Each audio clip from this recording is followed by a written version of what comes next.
ओम नमो भगवते वासुदेवाय। ओम नमो भगवते वासुदेवाय। ओम नमो भगवते वासुदेवाय। नारायणं नमस्कृत्य नरं चैव नरोत्तमं देवीं सरस्वतीं व्यासं ततो जयमुदीरये। श्रवणतां स्वकथः कृष्ण पुण्यश्रवण कीर्तिनः हृदयन्तस्थो हि भद्राणि विधुनोति सुहृत सदा। नष्टप्रायेषु अभद्रेषु नित्यं भागवत सेवया भगवती उत्तम श्लोके भक्तिर्भवती नैष्टिकी। कृष्णाय वासुदेवाय देवकी नंदनाय च नंद गोप कुमाराय गोविंदाय नमो नमः। जय श्री कृष्ण चैतन्य प्रभु नित्यानंद श्री अद्वैत गदाधर श्रीवासादि गौर भक्ता वृंद। हरे कृष्णा कृष्णा कृष्णा हरे हरे, हरे राम राम राम हरे हरे। हरे कृष्णा कृष्णा कृष्णा हरे हरे, हरे राम राम राम हरे हरे। हरे कृष्णा कृष्णा कृष्णा हरे हरे, हरे राम राम राम हरे हरे। सभी का स्वागत है प्रातःकालीन श्रीमद् भागवतम के सत्र में। और कल हमने कुंती स्तुति का समापन किया। कुंती स्तुति प्रभु जो जी, है हरे कृष्ण 43। प्रभु जी, इसको एक बार और समझा देंगे। लास्ट श्लोक कुंती स्तुति का। माता जी मैं खुद समझा रहा हूँ, आप चिंता मत करिए, बीच में ठीक। मत बोलिए, ज्यादा अच्छा रहेगा। तो जो हल कल हमने कुंती स्तुति करी थी, कुंती स्तुति में कल 41, 42, 43 तीन श्लोकों को लिया था हमने। तो 41 में कह रहे हैं, अतः हे ब्रह्मांड के स्वामी, हे ब्रह्मांड के आत्मा, हे विश्वरूप, कृपा करके मेरे स्वजनों पांडवों तथा वृषणियों के प्रति मेरे स्नेह के बंधन को काट डालें। तो काट डालें बोल रही हैं, मेरे अपने परिवारजन जो मेरे ससुराल है और मायके पक्ष है। माता जी लोग कहते हैं मायके वालों से तो कुछ ज्यादा ही अटैचमेंट रहता है। तो कह रही है यहाँ पे कुंती महारानी की मेरा मायका पक्ष क्यों ना हो, यदुकुल क्यों ना हो, ऋषि क्यों ना वंश हो, उनसे भी मेरा स्नेह का पाश काट दो और पांडवों से भी मेरा स्नेह का पाश काट दो। क्या करने बोल रही है? स्नेह का पाश काटने बोल रही है।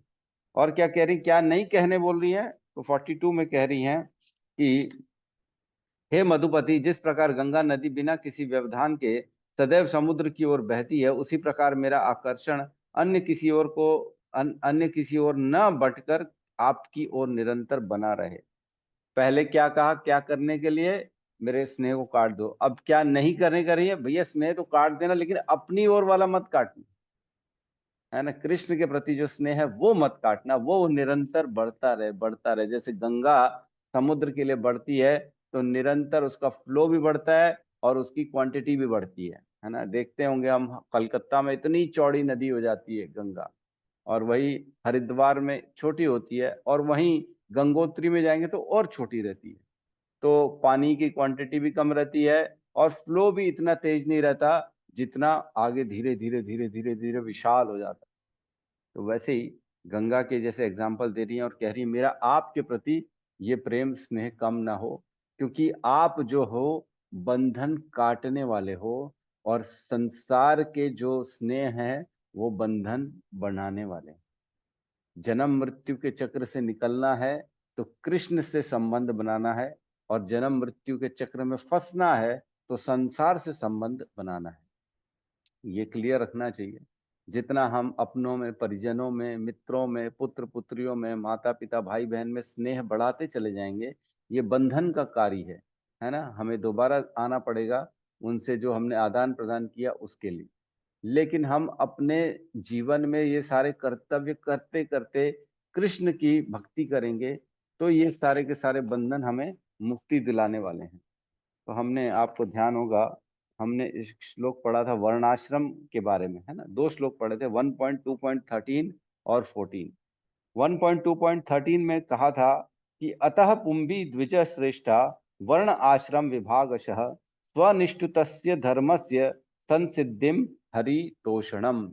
तो इस श्लोक में कहा गया था कि जो वर्ण आश्रम जो हमारे यहाँ के जो आपस में संबंध होते हैं, पिता पुत्र ये वो फलाना ढिकाना, वर्ण और आश्रम, जो में भी जिसमें भी हम हैं, वह वर्ण और आश्रम का उद्देश्य है कि वह करते करते हम हरितोषणम, भगवान को तुष्ट करें, भगवान में मति लगाएं, है ना। सन सिद्धिम हरितोषणम मतलब कोई भी अपने वर्ण और आश्रम का कार्य करें तो उससे किसी न किसी प्रकार से कृष्ण में हमारी मतलब इंटरेस्ट, हमारा कृष्ण की कथा इसमें रुचि बढ़नी चाहिए, वही होता है ये वर्ण आश्रम। इसलिए कहा था तस्मात् एकेन मनसा भगवान सात्वताम पति श्रोतव्यस् कीर्तितव्यस्य ध्येयस्य पूज्यस्य नित्यदा। इसलिए हमको सभी को किसी भी वर्ण और किसी भी आश्रम में है तो क्या करना चाहिए, श्रोतव्यस्य सुनना चाहिए, कीर्तितव्यस्य भगवान की कीर्ति का गान करना चाहिए, और ध्येयस्य मतलब उसका स्मरण करना चाहिए, पूज्यस्य है ना भगवान के विग्रह की पूजा करनी चाहिए, और नित्यदा रोज वर्ण आश्रम में रहते रहते हमको रोज भगवान का श्रोतव्यस्य कीर्तितव्यस्य ध्येयस्य पूज्यस्य नित्यदा ये रोज करना चाहिए, तभी वो वर्ण आश्रम सक्सेसफुल है, अदरवाइज वो सक्सेसफुल नहीं है।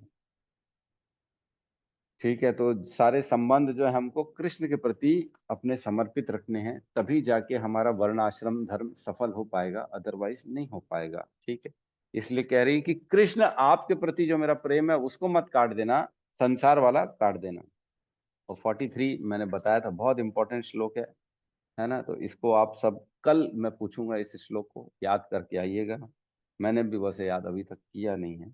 इसमें भगवान के गुण गान की चर्चा हो रही है, भगवान के गुणों का, भगवान की कीर्ति का वो गान कर रही है अगेन लास्ट में।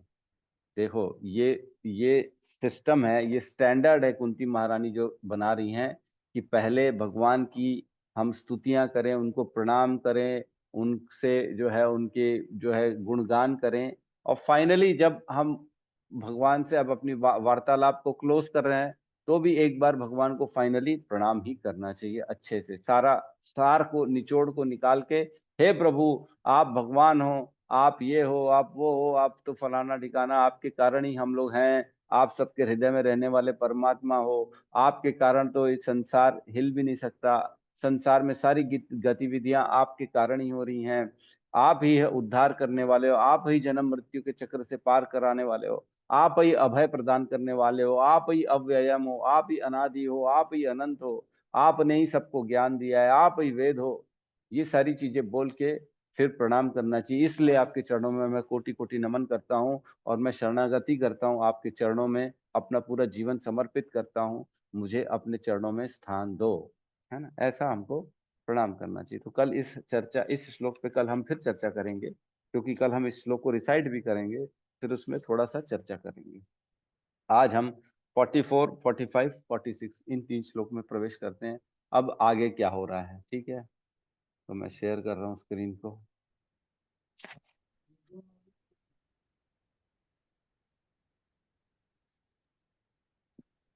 फोर्टी थ्री, 44, 44 में, ठीक है, क्लियर है जी प्रभु जी। सूत उवाच सूत पृथ्येतं कल्पयदे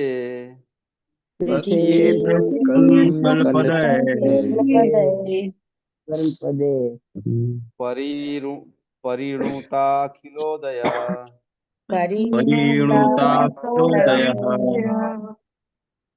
मंदं जहास वैकुंठो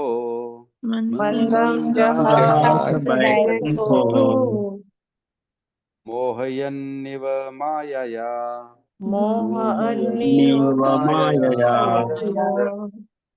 सूत उवाच पृथ्येत्थं कल्पदः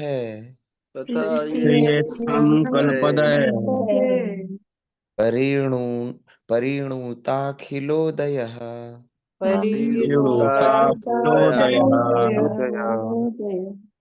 मन्दं जहास वैकुंठो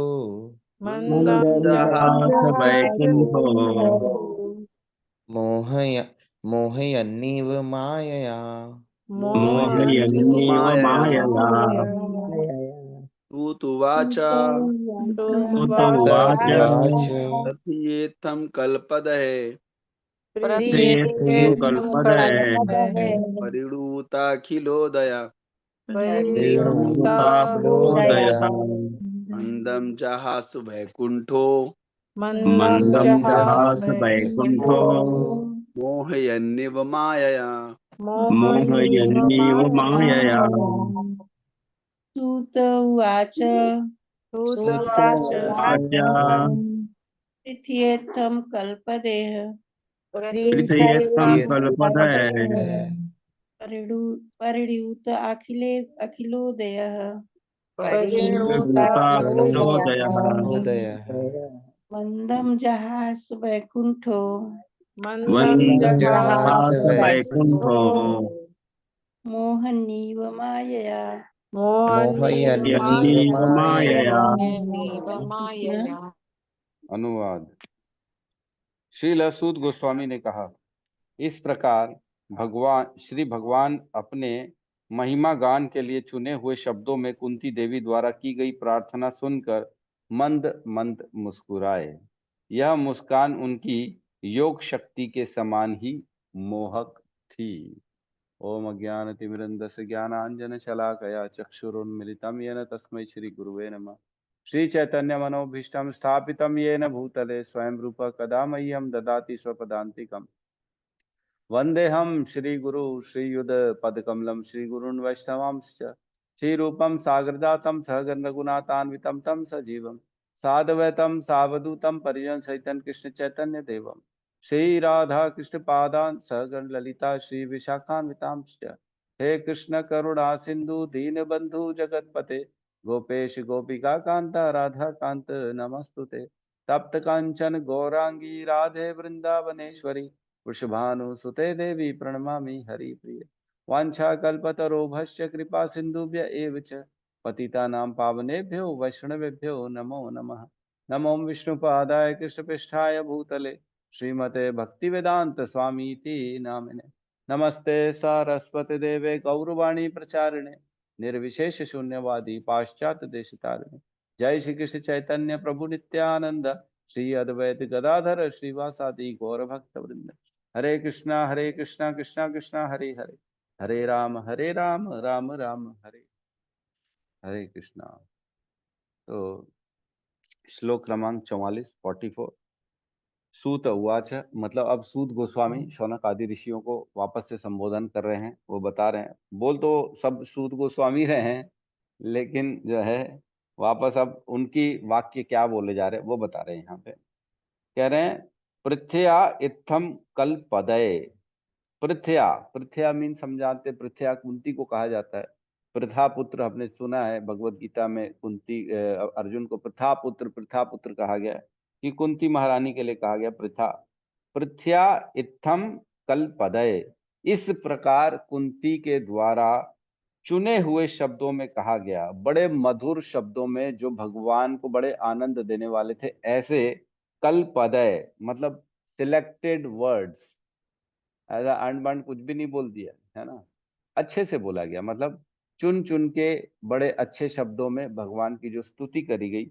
ये जब कंप्लीट हुआ तो फिर परिणुतः, पूजित होकर, इस ये कंप्लीट हो गया, तब क्या हुआ, अखिल उदय, संपूर्ण यश भगवान जो हैं अपने अखिल उदय संपूर्ण यश भगवान जो अखिल ब्रह्मांड के स्वामी हैं, वो मंदम जहास वैकुंठ, मंद मंद मुस्कुराए, मंद मंद मुस्कुराए। भगवान की हंसी जो थी बड़ी ही लुभावनी होती है। वो अंदर ही अंदर थोड़ा सा हंसते हैं, थोड़ा सा छुपा देते हैं उनकी हंसी हमें कई बार मैं देखता हूँ, जो मायापुर के राधा माधव हैं, उनका फोटोग्राफ आपके यहाँ भी होगा, मेरे यहाँ भी है। मैं जनरली माला करता हूँ, उनको देखता हूँ तो ऐसा लगता है बड़े, मतलब इतनी मुस्कान उनकी खींच रही है, ऐसे मंद मंद मुस्कुराते हैं, ऐसा लग रहा है वो देख के मुस्कुरा रहे हैं। तो बड़े ही लुभावने, बड़े ही आकर्षक लगता है भगवान की मुस्कान। तो यहाँ बता रहे हैं कि वैसे ही भगवान मंद ही मंद मुस्कुरा रहे हैं, मुस्कुरा भी रहे हैं और रोक भी रहे हैं, ऐसा मंद मंद मुस्कुरा रहे हैं। वैकुंठ, वैकुंठ भी भगवान को कहा जाता है, कृष्ण को। और क्या, मोहयन इव मायाया, कि यह मोहित करते हुए, कैसे, भगवान अपनी योग शक्ति से, माया से मोहित करते हैं। मतलब ऐसी भगवान की मुस्कान जो है वो मोहित करती है ना। तो यहाँ कह रहे हैं कि माया का अर्थ हो गया भगवान अपनी कृपा से प्रसन्न हो रहे हैं, मतलब कृपा कर रहे हैं इसलिए कुंती महारानी के सामने मुस्कुरा रहे हैं, प्रसन्न हो रहे हैं तो मुस्कुरा रहे हैं, कृपा दे रहे हैं, प्रेम के वश मुस्कुरा रहे हैं। मतलब 3-4 कारण है माया के कि भगवान कुंती महारानी से प्रसन्न हो रहे हैं अपनी स्तुति सुनकर, भगवान उन पे कृपा करने के लिए मुस्कुरा रहे हैं, और भगवान का प्रेम है वैसे ही पांडवों से, कुंती महारानी से जो इतनी महाभागवत है, इतने सारे श्लोकों में उन्होंने भगवान की गुणगान किया, भगवान की स्तुति की। ये बहुत इंपॉर्टेंट है जो कुंती स्तुति हमने पढ़ी ना, भागवतम की बहुत ही इंपॉर्टेंट टॉपिक्स में से एक है कुंती स्तुति। तो इसका बहुत अहमियत है। जैसे कुंती महारानी अपने पूरे जीवन में केवल और केवल भगवान को सबसे ऊपर रख रही हैं, कह रही पांडवों से भी मेरा संबंध काट दो, यदुओं से भी मेरा काट दो, लेकिन अपने से रखना। और क्या कह रही कुंती महारानी, बार बार विपदा दो मुझे, शाश्वतम, है ना, विपदम तू शाश्वतम, मेरे को बार बार दो विपदा, क्यों, ताकि आपका नाम स्मरण कर सकूं। और ऐसा भी नहीं कि एक विपदा दे दो बाकी नहीं, सारी विपदाएं बार बार दो ताकि आपका स्मरण बना रहे। तो इतनी शक्ति किसी में नहीं होती कि वो भगवान से विपदा मांगे, भगवान से चाहे कि मेरे जितने संबंध है उनको काट दो, केवल आप में मेरा स्मरण बना रहे, आप ही भगवान हो। आपकी जो यशोदा माता के साथ लीलाएं होती है, ये सोच सोच के मैं मोहग्रस्त हो जाती हूँ। जब यशोदा मैया ने भगवान को दामोदर लीला करी थी, उनको पेट से बांधा था, भगवान रो रहे थे, उनकी आंख का काजल फैल गया था पूरा चेहरे में, वो याद कर करके भगवान से मोहित हो रही, क्योंकि तो आप तो पूरे संसार को अभय देने वाले हो, आपसे तो भय भी भयभीत रहता है, तो फिर आप कैसे भयभीत हो गए यशोदा से। ये सब सोच के स्मरण करके भगवान का स्तुति करी उन्होंने, जो भगवान को बहुत अच्छी लगी, है ना। तो यहाँ इस श्लोक में ये समझ में आ रहा है कि भगवान को बहुत अच्छा लगता है जब भगवान की स्तुति होती है, तो हमको भी भगवान की स्तुति करनी चाहिए। भगवान अपने भक्तों के प्रेम से मोहित हो जाते है ना। भगवान कहते हैं ना, कहते हैं न साधयति माम योगो, है ना, न सांख्य धर्म उद्धव, न स्वाध्याय तपस त्यागो, यथार भक्ति ममो अर्जिता। जो अर्जित, मेरे को खरीद लेता है भक्ति से, भक्त अपनी भक्ति से मुझे खरीद लेता है, मैं उसके नीचे हो जाता हूँ, है ना। चैतन्य महाप्रभु कहते हैं, श्रीवास तेरे गांव का कुत्ता भी मुझे पसंद है, तेरे गांव के कुत्ते से भी मैं प्रेम करता हूँ, क्यों, क्योंकि तूने मुझे खरीद लिया है। इतना भगवान जो है ना अपने भक्तों के प्रति झुक जाते हैं एकदम। तो इसमें कह रहे हैं, तात्पर्य में मैं कुछ लाइंस को ले रहा हूं। इसमें कह रहे हैं, भगवान के भक्त श्री भगवान की महिमा से भिन्न प्रकार से मोहित होते हैं, और श्री भगवान की कृपा पूर्ण आशीर्वाद उन्हें प्राप्त होता रहता है ना। उनकी शक्ति का प्रदर्शन भिन्न प्रकार से होता है, जिस प्रकार की विद्युत शक्ति विविध क्षमताओं में कार्य करती है।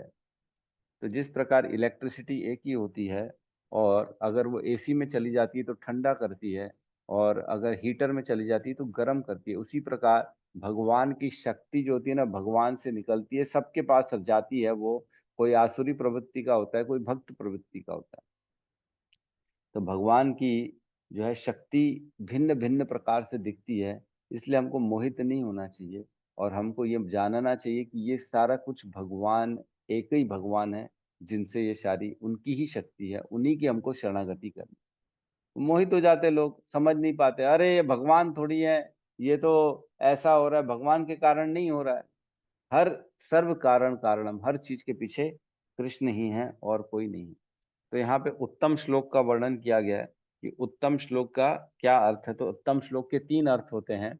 एक अर्थ होता है कि जिन उत्तम श्लोकों के द्वारा भगवान का गुणगान किया जाता है, इसलिए भगवान को उत्तम श्लोकों कहा जाता है, क्योंकि केवल उत्तम श्लोकों के द्वारा उनका गुणगान किया जाता है। और दूसरा अर्थ ये होता है कि उत्तम लोगों के द्वारा भगवान का गुणगान किया जाता है श्लोकों के द्वारा, इसलिए उत्तम श्लोका कहा गया है भगवान, है ना। जैसे शिव है, ब्रह्मा है, ये सब नॉर्मल लोग नहीं है, ये बड़े उत्तम है। व्यासदेव हैं, ये भगवान के स्वयं अंश हैं। ये बहुत उत्तम कैटेगरी के लोग हैं। जीव हैं, वैसे तो शिव जी तो भगवान है, जीव भी हैं, भगवान भी, दोनों के बीच में। ब्रह्मा जी सब सर्वप्रथम जीव हैं।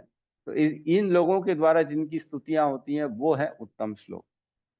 और तीसरा अर्थ होता है उत्तम श्लोक का, जिन भगवान के नामों कीर्तन के द्वारा हमारी उत्तम परिस्थिति पहुंच जाती है। तमोगुण से हम शुद्ध सत्व तक, सतोगुण तक पहुंच जाते हैं, वो होते हैं उत्तम श्लोक।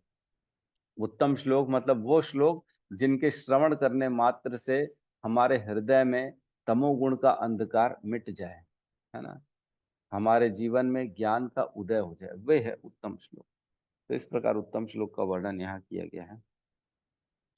तो एक छोटी सी इसमें और लाइन है, वो मैं पढ़ के सुना रहा हूँ। माया शब्द का प्रयोग भ्रम तथा कृपा दोनों अर्थों में होता है, लेकिन यहाँ पर माया शब्द कुंती देवी पर श्री भगवान की कृपा के भाव में प्रयोग हुआ। तो माया या मतलब भगवान अब कुंती पे कृपा कर रहे हैं और उनकी बात मान जाएंगे। ठीक है, हम अगले श्लोक में प्रवेश करते हैं।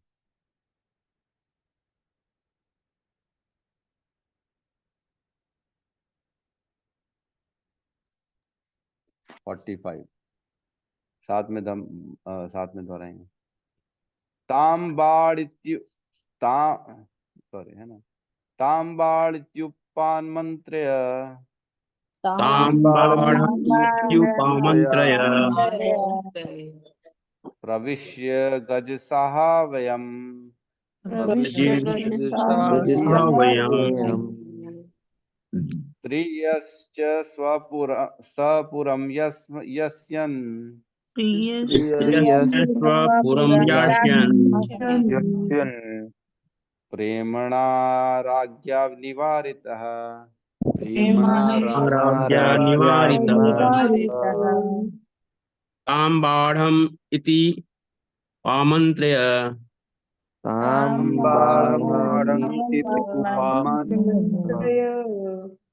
प्रविश्य गजसाहावयम्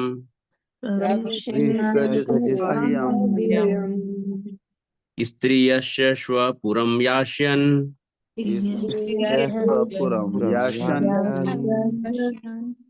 प्रेम्णा राज्ञा निवारितः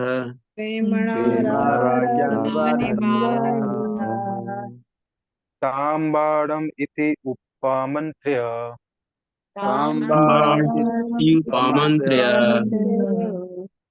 प्रविश्य गजसार्यम् प्रविश्य गजसाहावयम् क्रिया च स्वपुराणयस्यान् स्त्रियस्य स्वपुरं यास्यन् प्रेम्णा राज्ञा निवारिता राज्ञा निवारितः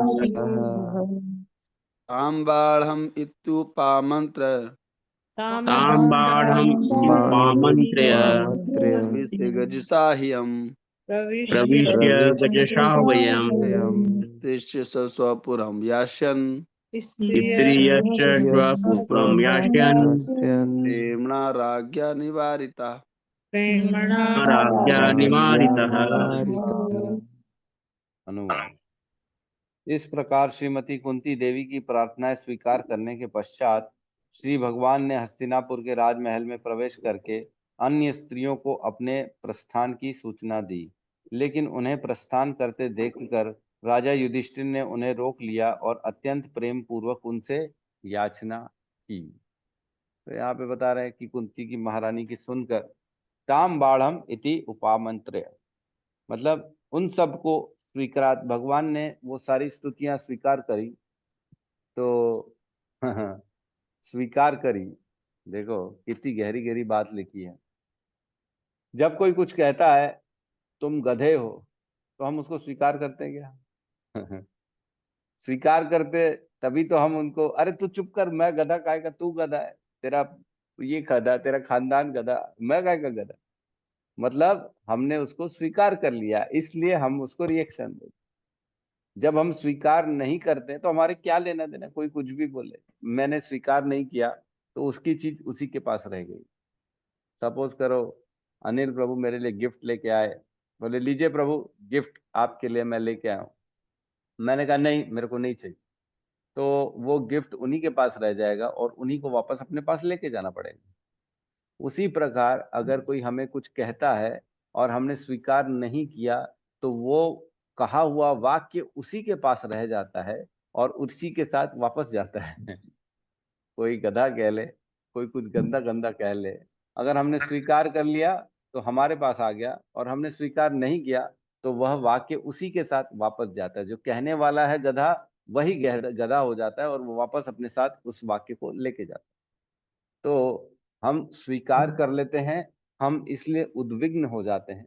हमको शांत रहना चाहिए। ठीक है, कह रहे भैया, हमारा उसके कहने से तो हो गया नहीं ना, या तो कह दिया और हो गया है। तो कह दिया गधा तो बन गए हम गधे, तभी रिएक्शन दे रहे हैं।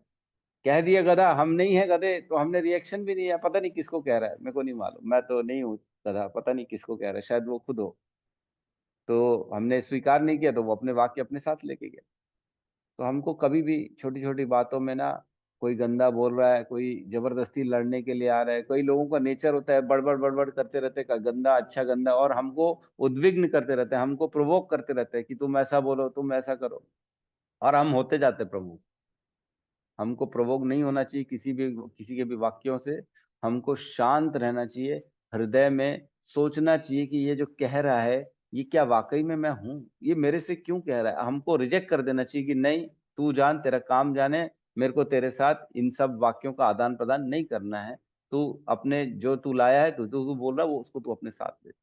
हमको एक्सेप्ट नहीं करके रिजेक्ट करना चाहिए। तो इस प्रकार हमारा जीवन शांत रहेगा और हम लोगों के कारण अपने जीवन को परिवर्तन नहीं करेंगे। आजकल सोशल मीडिया में इसी को कहते हैं कि आप अपने आप का रिमोट कंट्रोल किसी और के हाथ में मत दो, है ना। वो चेंज कर रहा है, आपको स्तुति कर रहा है तो आप प्रसन्न हो रहे हो, आपका मजाक उड़ा रहा है तो हम जो है दुखी हो रहे हैं, है ना, शोक में जा रहे हैं। हम अपना रिमोट कंट्रोल किसी को क्यों दे। हम अपना टीवी खुद चलाएंगे। तुम्हारे में इतनी हिम्मत नहीं है कि तुम हमारे को उद्विग्न करो, तुम हमको खुश करो या हमको दुखी करो। केवल वाक्यों से सुन के हम किसी के भी दुख या प्रसन्न नहीं होना चाहिए। हमको स्थिर होना चाहिए। किसी के वो क्या जज करेगा, अरे वो क्या तुमको सुख बताएगा, वो क्या बताएगा तुम अच्छे हो कि बुरे हो। उसने कौन से अपने जीवन में बहुत बड़े महान कार्य कर दिए। हमको ये सोचना चाहिए, है ना। छोटा बच्चा भी स्तुति कर देता है, माताएं प्रसन्न हो जाती, प्रभु प्रसन्न हो जाते हैं, वाह वाह वाह वाह, बच्चा मेरी तारीफ कर। अरे बच्चा बेचारे को दिमाग कितना है। ऐसे सोचना चाहिए कि इनको बुद्धि नहीं है, ये जो बोल रहे हैं ये इनके साथ है, मेरे साथ कुछ भी नहीं। ठीक है। तो यहाँ कह रहे हैं कि इस प्रकार कुंती देवी की प्रार्थना स्वीकार कर लिया। ताम बाणम इति उपामंत्र्य, उनको स्वीकार करके प्रविश्य गज सहाव्ययाम, मतलब प्रवेश किया कहाँ, गज, गज सहाव्यम मीन्स, गज मीन्स हस्तिनापुर, हाथी वाला जो पुर है, गज सहाव्यम, हस्तिनापुर को गज सहाव्यम, गज मीन्स हाथी, हाथी को हस्तिनापुर कहते हैं। तो वापस वहां प्रवेश किया। स्त्रिया च स्वपुरम यास्मन यास्यन, अन्य अन्य जो स्त्रियां थी उन्होंने भी भगवान से विनती करी, और वो स्वपुरम, स्वपुरम मीन्स द्वारका के लिए जहां विदा होने की वो प्रयत्न कर रहे थे कि मैं द्वारका चले जाऊं, तो अब उन्होंने जो है ना विचार किया और दोबारा नहीं जाने की विचार किया। प्रेमणा राज्ञा निवारितः, और प्रेम पूर्वक जब राजा युधिष्ठिर के द्वारा उनको रोका गया तो उन्होंने रुक गए। कुल मिला के वो अब आगे रुक गए और उनकी याचना को स्वीकार किया युधिष्ठिर की और कुंती महारानी की। अब वो वापस नहीं जा रहे हैं द्वारका, और वो अब वापस हस्तिनापुर में प्रवेश कर गए। ठीक है, आगे प्रवेश करते हैं हम भी अगले श्लोक में। 46 साथ में दोहराएंगे। व्यासाद्योरी ईश्वरे हज्ञ व्यासाद्यैर्हव्यै कृष्णेनाद्भुतकर्मणा कृष्णेनाद्भुतकर्मणा अद्भुतकर्मणा प्रबोधितो अपि अपि इतिहासे बोधिति इतिहासे नाबुध्यत नाबुध्यतः शुचार्पितः न बुध्यत सुचार्पितः सवेरे सवेरे कान खाती हूँ। एक वो श्लोक बोल लो। व्यासा आद्य ईश्वरे आज्ञे व्यासाद्यैर्हव्यै कृष्णेनाद्भुत कर्मणा कृष्णेनाद्भुतकर्मणा प्रबोधितोऽपीतिहास प्रबोधितो इतिहासे न अबुध्यत सुचार्पितः न अभूद्यत सुचार्पितः हरे कृष्ण। व्यासाद्यैरीश्वरै व्यासादेश्वरे कृष्णेन अद्भुतकर्मणा कर्मणा प्रबोधितो अपि इतिहासे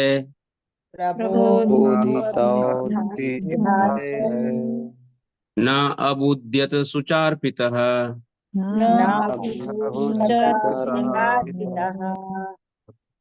अनुवाद। अत्यधिक शोक में डूबे हुए राजा युधिष्ठिर व्यासदेव आदि मुनियों तथा अद्भुत कर्म करने वाले साक्षात भगवान श्री कृष्ण के उपदेशों से तथा समस्त ऐतिहासिक साक्ष्य से सांत्वना नहीं पा सके। तो नहीं पा सके मतलब युधिष्ठिर क्या थे, बड़े शोक में डूबे हुए थे उस समय, क्योंकि उस समय महाभारत का युद्ध खत्म हुआ था और उसमें 64 करोड़ लोग मारे गए थे। कितने लोग? 64 करोड़ लोग मारे गए।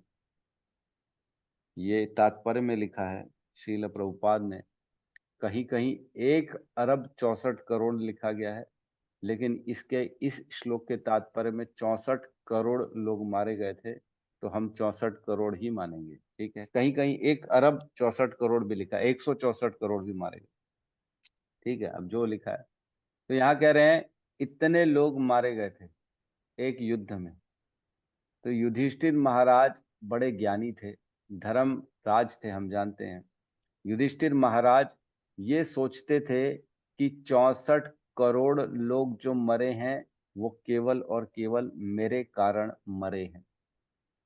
क्या होता है, 2 राजाओं की लड़ाई में सैनिक बेचारे मारे जाते हैं, उनका अपना तो कुछ लेना देना होता नहीं।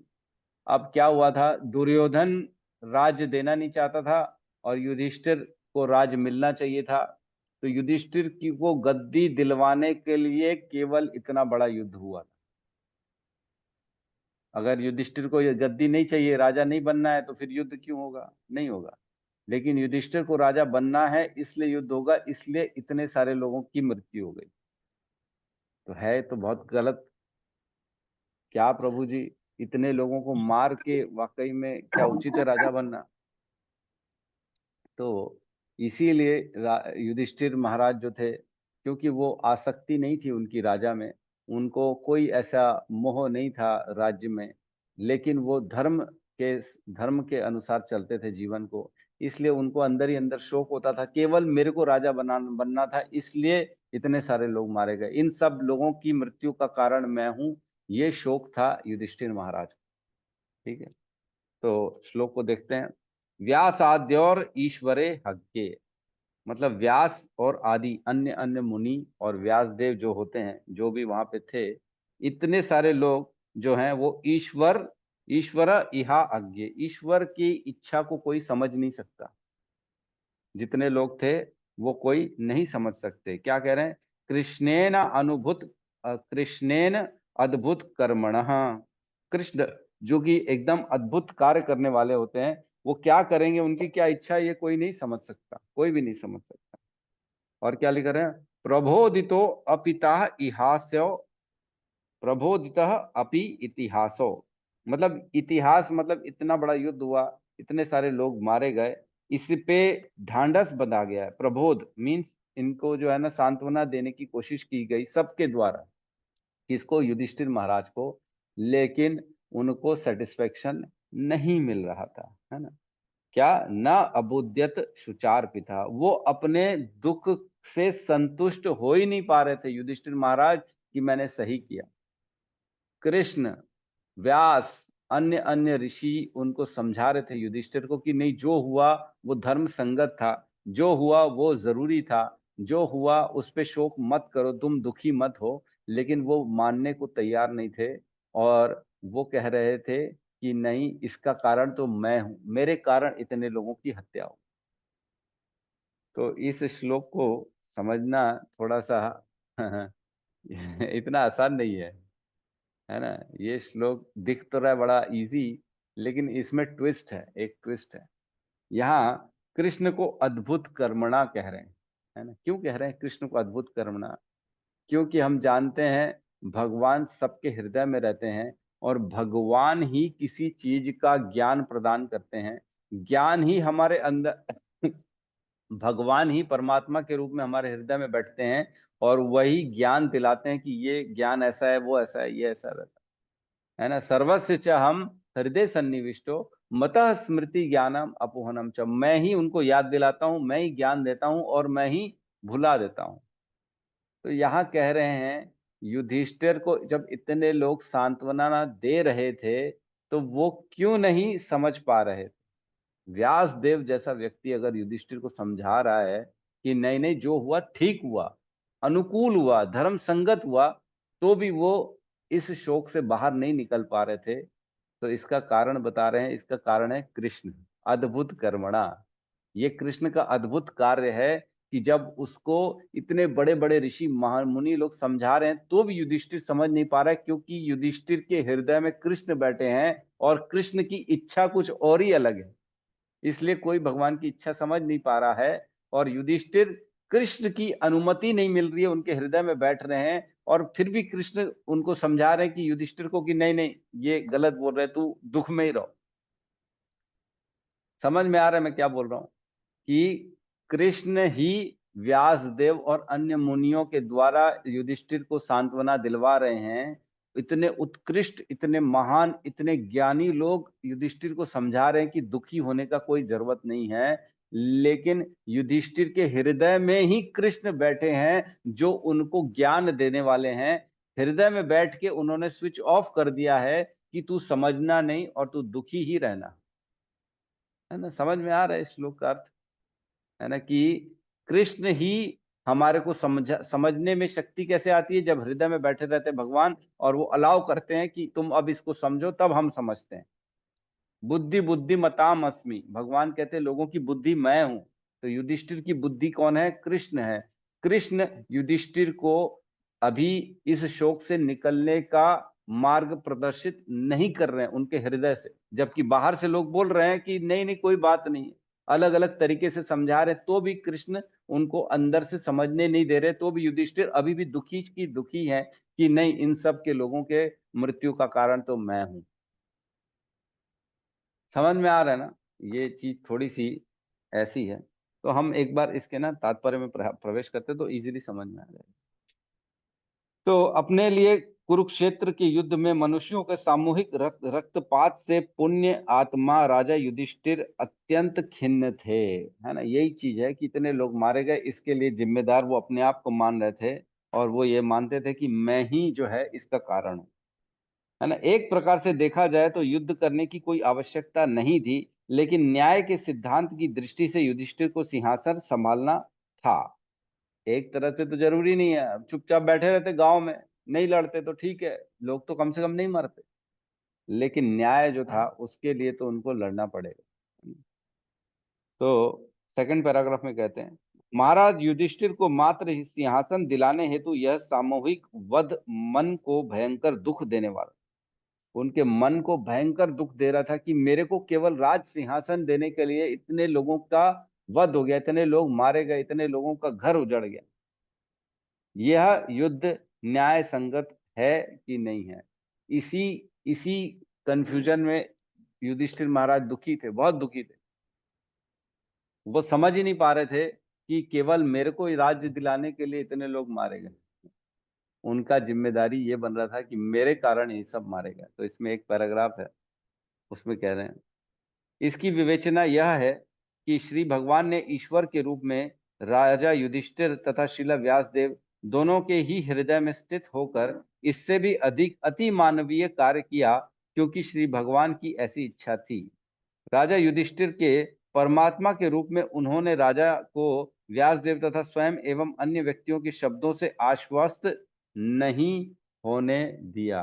कृष्ण जो युधिष्ठिर के हृदय में है, कृष्ण परमात्मा के रूप में युधिष्ठिर के हृदय में आसीन है, इसलिए वह परमात्मा जो युधिष्ठिर के हृदय में है उसने आश्वस्त होने नहीं दिया कि तू इस दुख से बाहर निकल।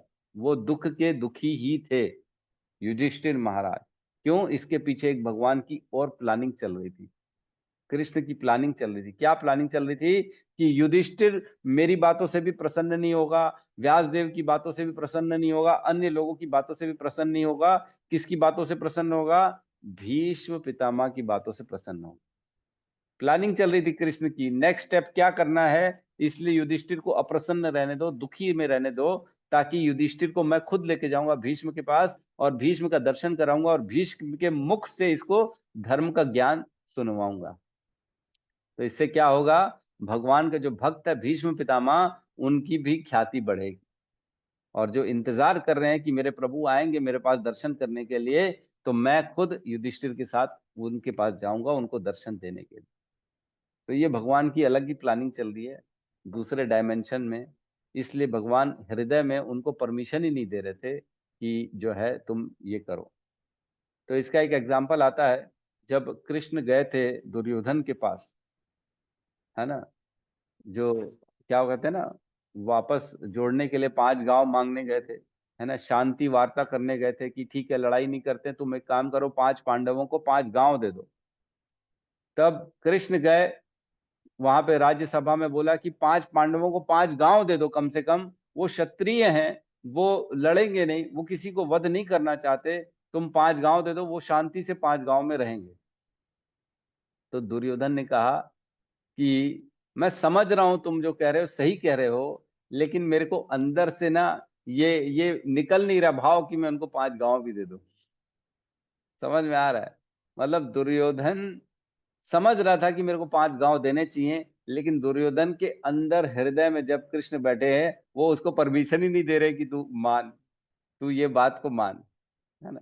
तो कृष्ण कुल मिला के जो है दुर्योधन के हृदय में बैठ के दुर्योधन को उत्तेजित कर रहे थे कि मेरे को कुछ नहीं देना है और मेरे को लड़ाई करनी है। तो कृष्ण जबकि समझा खुद रहे हैं, लेकिन अंदर बैठ के उसको बोल रहे कि तू मत समझ दुर्योधन को। तो ये सब कृष्ण के कार्य है।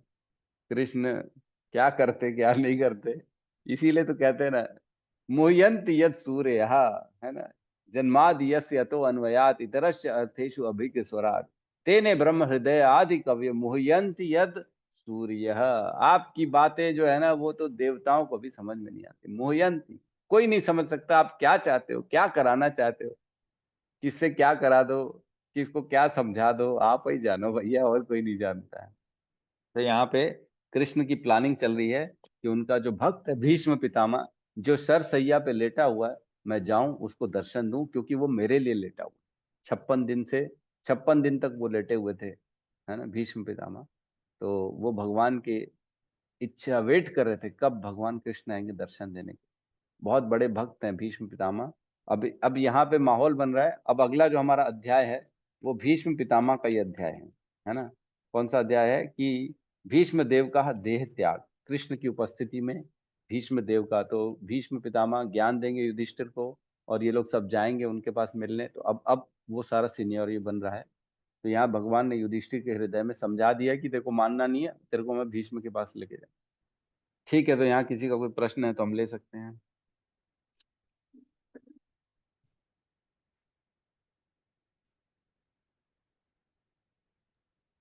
हरे कृष्ण प्रभु जी, धन्यवाद प्रणाम। हरे कृष्णा प्रभु जी। yes। प्रभु जी, इसमें जैसे कि सेकंड लाइन है ना, इसकी विवेचना है कि भगवान ने ईश्वर के रूप में राजा युधिष्ठिर तथा व्यास दोनों को ही हृदय में स्थित होकर। तो प्रभु जी, मेरा क्वेश्चन ये है, एक होता है भगवान, एक होता है ईश्वर, एक होता है परमात्मा। प्रभु जी, एकदम शॉर्ट में कुछ बताएंगे या तीनों में डिफरेंस, भगवान, ईश्वर, परमात्मा। भगवान, ईश्वर, परमात्मा। ईश्वर मतलब होता है कंट्रोलर, है ना, सबका कंट्रोलर है, उसको कहते हैं ईश्वर। हमारे शरीर का, प्रकृति का, सभी के शरीरों का, ब्रह्मांड का, देवी देवताओं का, सबका कंट्रोलर जो है वो है ईश्वर। और भगवान किसको कहते हैं? भगवान का अर्थ है जिसके पास 6 भग होते हैं, 6 ऐश्वर्य होते हैं, उसको भगवान कहते हैं, है ना। हम जानते हैं पूर्ण रूप से जो है जिनके पास ऐश्वर्य, धन है, शक्ति है, ज्ञान है, वैराग्य है, जो ये 6 भग होते हैं, ये जिनके पास होता है उनको भगवान कहते हैं। और भगवान का एक और अर्थ होता है, एक और अर्थ होता है, वो मैं बता रहा हूँ। जो जीवों की सृष्टि और प्रलय, गति व अगति, विद्या और अविद्या को जानता है, उसे भगवान कहते हैं। यह श्लोक आता है ना। उत्पत्तिम प्रलयम च एव भूतानाम अगतिम गतिम वेत्ति विद्याम अविद्याम च स वाच्यो भगवान इति। भगवान किसको कहते हैं? जो जानता है, क्या जानता है? जीवों की सृष्टि प्रलय को जानता है, गति और अगति को जानता है, विद्या और अविद्या को जानता है, उसे भगवान कहते हैं। तो भगवान के अर्थ इस प्रकार हैं।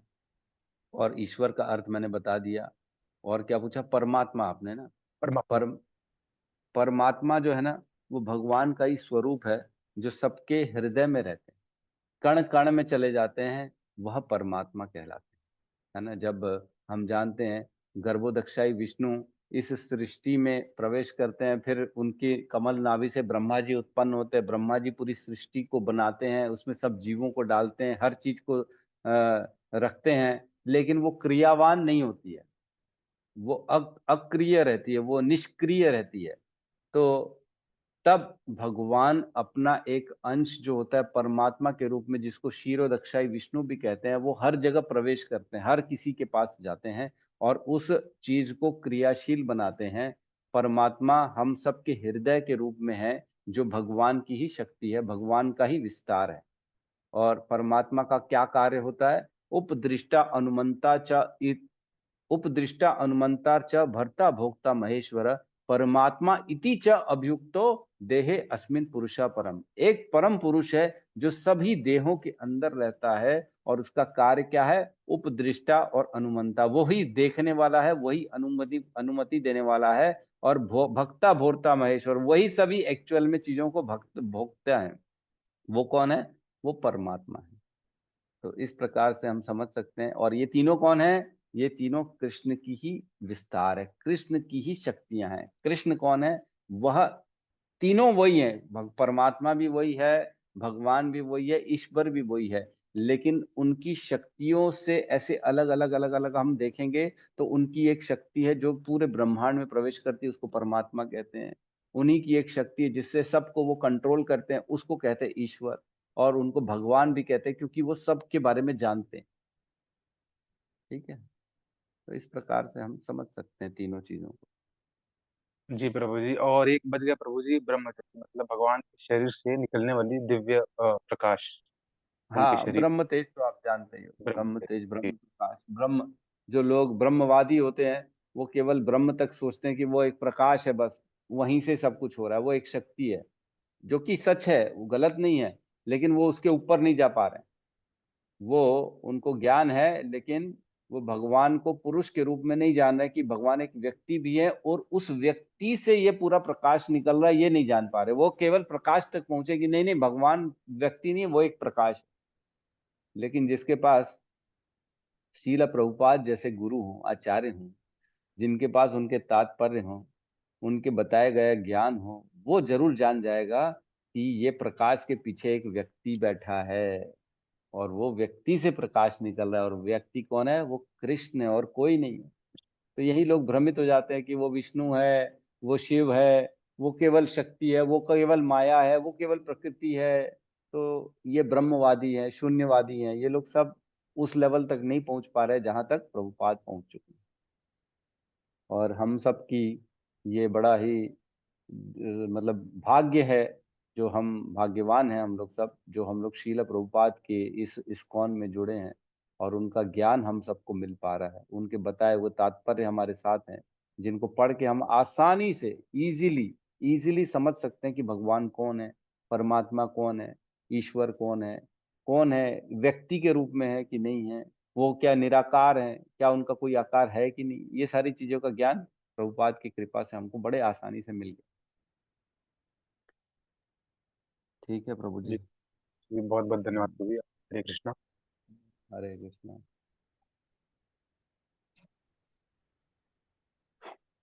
ठीक है, तो कोई और कुछ कहना चाहता है तो ठीक है, नहीं हरे तो कृष्ण हम प्रभु जी।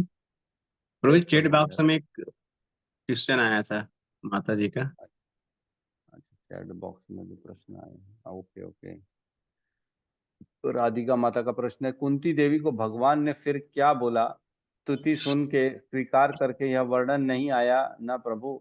मैं वेट कर रही थी कि भगवान क्या बोलेंगे कुंती महारानी को। तो बोलने की क्या जरूरत है, उनको तो मुस्कुरान आप देखे नहीं, मंद मंद मुस्कुरा दिए का मतलब है ना स्वीकार कर लिया। उन्होंने इशारों में सब समझा दिया कि ठीक है चलो तुम बोल रही हो तो मैं तुम्हारी बात को मान जाता हूँ, और वापस चले गए हस्तिनापुर। लिखा तो है वापस चले गए, उनकी उनकी बातों को मान के मुस्कुरा के चले गए। अब वो क्या बोलेंगे, हाँ हाँ धन्यवाद आपने मेरी स्तुति की रही, वो ऐसा नहीं बोले क्योंकि देखो भगवान, ये एक तरह से तो अच्छा प्रश्न है बहुत। देखो एक बच्चा है छोटा सा, है ना, छोटा सा बच्चा है सपोज करो, और वो रोनी नंदन प्रभु को बोलता है, प्रभु जी आप बहुत इंटेलिजेंट हैं, आप बहुत होशियार हैं, आप तो इंजीनियर हैं, है ना। छोटा सा बच्चा क्लास 1 क्लास 2 का अगर ऐसे बोले तो रोनी नंदन प्रभु क्या करेंगे, क्या क्या बोलेंगे, क्या बोल सकते हैं? अरे तू छोटा सा बच्चा है, मेरे को क्या जानेगा तू मैं कौन हूं, लेकिन फिर भी मुस्कुरा दिए, ठीक है चल, ठीक है कोई बात नहीं, तू मेरा गुणगान कर रहा है, ठीक है, कम से कम मेरा मेरे से प्रेम है, मतलब भगवान प्रसन्न हुए। तो भगवान जो है सोचो पूरे ब्रह्मांड के नायक है, उसमें जीवों की बुद्धि कितनी चलती है।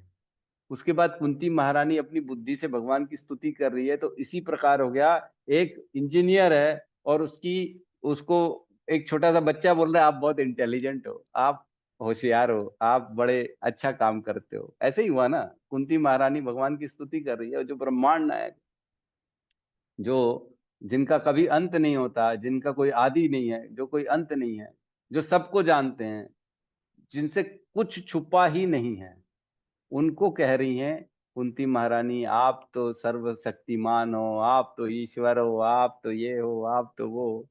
तो वो क्या कर रहे हैं, वो चुपचाप मंद मंद मुस्कुरा रहे, ठीक है चलो कोई बात नहीं, मेरी भक्त है, मेरे से प्रेम कर रही है, जितनी इसकी बुद्धि है, जितनी इसकी शक्ति है, उसके हिसाब से ये मेरे प्रति शरणागति है। वैसे ही छोटा सा बच्चा करता है तो आदमी चल ठीक है, जितनी बुद्धि है कम से कम ये मेरे को मान रहा है ना, तो मुस्कुरा देता है व्यक्ति। ठीक है, यस हेमा माता जी क्या कहना हरे चाहती हैं? कृष्ण प्रभु जी, दंडवत प्रणाम। प्रभु जी प्रणाम। हस्तिनापुर कहाँ है? इंद्रप्रस्थ तो दिल्ली में है, तो इंद्रप्रस्थ में पांडवों का किला है, तो हस्तिनापुर किस एरिया में, यहीं आसपास है क्या? दिल्ली में ही तो है, दिल्ली को ही तो कहते हैं, पहले हस्तिनापुर दिल्ली था। इंद्रप्रस्थ कहते थे ना? इंद्रप्रस्थ नहीं है, इंद्रप्रस्थ तो इन- यूपी कहीं पे है, अच्छा जहाँ पे आज भी वो गुफा है जिससे वो निकले थे ना पांडव लोग बाहर, वो यूपी में कहीं पे है, वो दिल्ली में नहीं है। वो आज भी गुफा है, आप गूगल में चेक करेंगे तो आपको दिख जाएगा। अच्छा, थैंक यू प्रभु जी, हरे कृष्णा। हरे कृष्णा। ठीक है, तो मेरे ख्याल से आपको उत्तर मिल गया होगा राधिका माता जी कि भगवान क्या जवाब देंगे इसमें है, ठीक है, बट भगवान स्वीकार किया उन्होंने, ठीक है करके चले गए वापस। ठीक है, तो हम यहाँ पे क्लास को क्लोज करते सब हरे मिलके, कृष्ण हरे प्रभु कृष्ण। जी। हरे कृष्ण यस प्रभु जी। माता जी। प्रभु जी आपने जब लास्ट श्लोक समझाया उसके बाद एक श्लोक और बोले थे आप, वो किसका था? मोहती वगैरह शब्द था। अच्छा वो मेरे पास नोट्स में है मेरे, वो आपको मैं, इसका नहीं है, भागवतम का नहीं, जिसमें भगवान शब्द इति अभिधेयते ना, भगवान का अर्थ जो है वही बोल रहा ना, उत्पत्तिम प्रलयम च एव भूतानाम अगतिम गतिम वेत्ति विद्याम अविद्याम च स वाचो भगवान इति। ये मेरे नोट्स में, पता नहीं मैं कहाँ से नोट किया हूँ, मैं भी कई बार लिखता नहीं हूँ ना, कहाँ से आया, बस लिख दिया, अच्छा श्लोक दिखा तो लिख दिया, तो कहाँ से आया मेरे को नहीं मालूम, मैं शेयर कर लूंगा। ठीक है, तो हम यहाँ पे क्लास को क्लोज करते हैं, सब मिलके हरे कृष्ण महामंत्र का जाप करें। हरे कृष्णा हरे कृष्णा कृष्णा कृष्णा हरे हरे हरे राम हरे राम राम राम हरे हरे समस्त समस्त भक्त भक्त वृंद की की जय, जय। जगत गुरु जगत शील गुरु शील प्रभुपाद प्रभुपाद की की जय, जय। निताई निताई गौर गौर प्रेमानंदे, हरि प्रेमानंदे, हरि हरि बोल, बोल, हरि हरि। हरे कृष्ण प्रभु जी, धन्यवाद, प्रणाम। हरे कृष्ण प्रभु हरे जी, थैंक यू, कृष्णा। धन्यवाद। बहुत बहुत धन्यवाद प्रभु। धन्यवाद माता जी।